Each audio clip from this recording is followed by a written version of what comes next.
आज हम लोग देखेंगे व्यष्टि एवं समष्टि अर्थशास्त्र।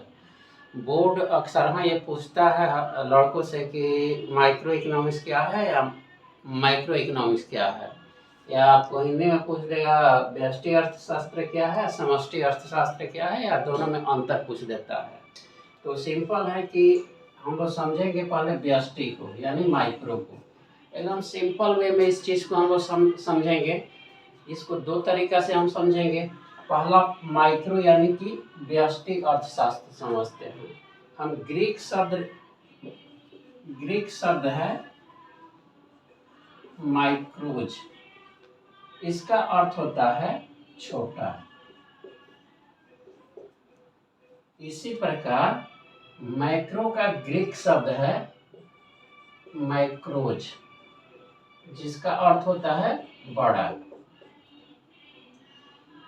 ये ग्रीक शब्द माइक्रोज से माइक्रो बना है और ये ग्रीक शब्द माइक्रोज से मैक्रो बना है। माइक्रोज का अर्थ होता है छोटा, मैक्रोज का अर्थ होता है बड़ा। अब इसको और आसान शब्दों में हम समझ लेते हैं। माइक्रो में आई है तो इस आई का मतलब होता है इंडिविजुअल,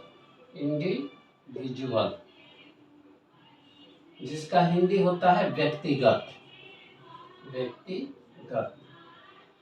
और मैक्रो में जो ये ए है इसका अर्थ होता है एग्रीगेट। एग्रीगेट का अर्थ होता है संपूर्ण। अब हम लोग इसके अर्थ को आसानी से समझ जाएंगे। जिस अर्थशास्त्र में व्यक्तिगत तथ्यों का विवेचन हो, व्यक्तिगत वस्तुएं और सेवाओं या फर्मों का विवेचन हो या उसका अध्ययन किया जाए, उसको हम लोग माइक्रो इकोनॉमिक्स कहते हैं, यानी कि व्यष्टि अर्थशास्त्र कहते हैं। इसको दूसरे रूप में हम लोग लिख देते हैं कि व्यष्टि या माइक्रो इकोनॉमिक वह इकोनॉमिक्स है जिसमें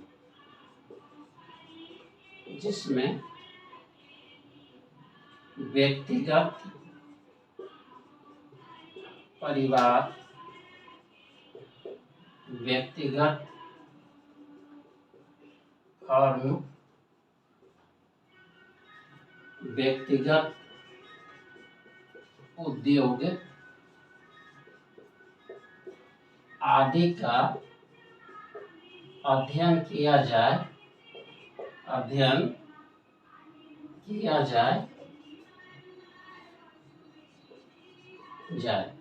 माइक्रो इकोनॉमिक्स वह इकोनॉमिक्स है जिसमें व्यक्तिगत परिवार, व्यक्तिगत फर्म, व्यक्तिगत उद्योग आदि का अध्ययन किया जाता है या किया जाए।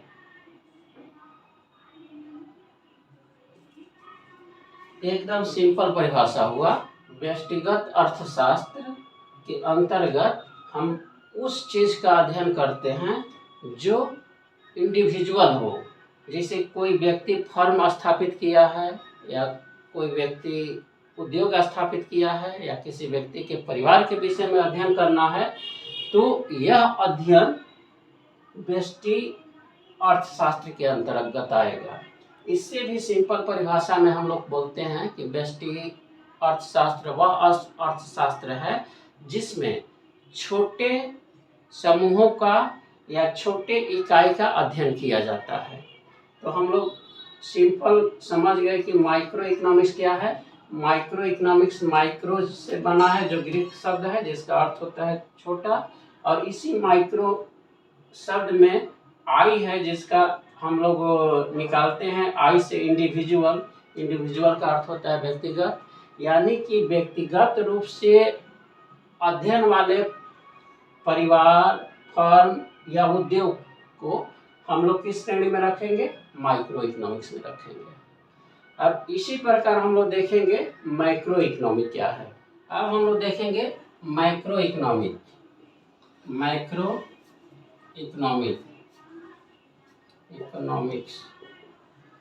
माइक्रो में हम बता दिए कि ये माइक्रो से बना है जिसका अर्थ होता है बड़ा, और इसका ये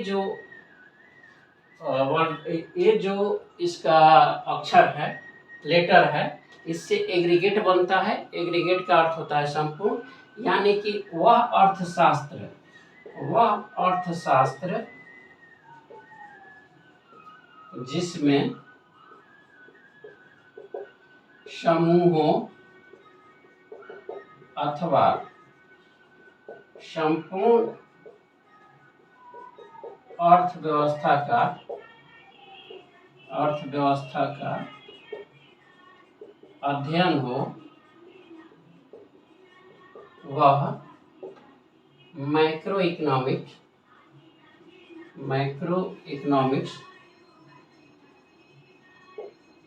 कहलाता है।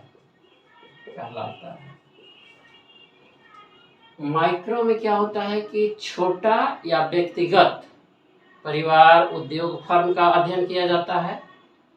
वहीं माइक्रो इकोनॉमिक्स यानी समष्टि अर्थशास्त्र में क्या होता है कि समूह का, यानी कि फर्मों के समूह हो गए, उद्योगों का समूह हो गया, परिवारों का समूह हो गया, या संपूर्ण अर्थव्यवस्था का जो अध्ययन किया जाता है वह माइक्रो इकोनॉमिक्स के अंतर्गत आता है। जैसे हम लोग राष्ट्रीय आय की गणना करते हैं, तो राष्ट्रीय आय की जब गणना करेंगे तो ये पूरे अर्थव्यवस्था के लिए होगी।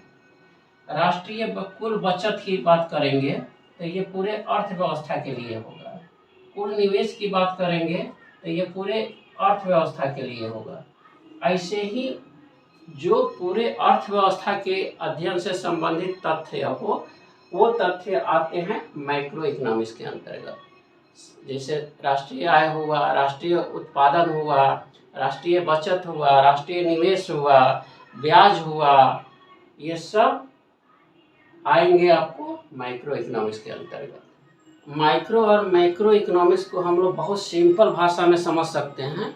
जैसे जंगल में वृक्ष है तो व्यक्तिगत या सिंपल या एक वृक्ष का जो अध्ययन होगा वो आपको माइक्रो इकोनॉमिक्स के अंतर्गत आएगा।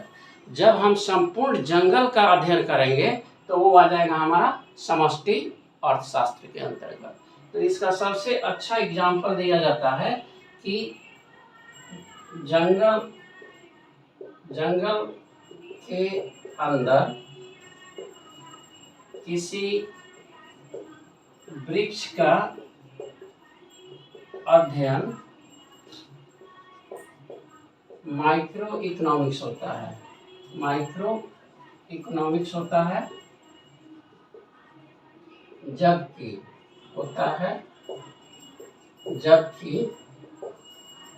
संपूर्ण जंगल का अध्ययन माइक्रो इकोनॉमिक्स होता है। माइक्रो इकोनॉमिक्स होता है। ये एकदम सिंपल एग्जाम्पल दिया जाता है माइक्रो और माइक्रो को समझने के लिए।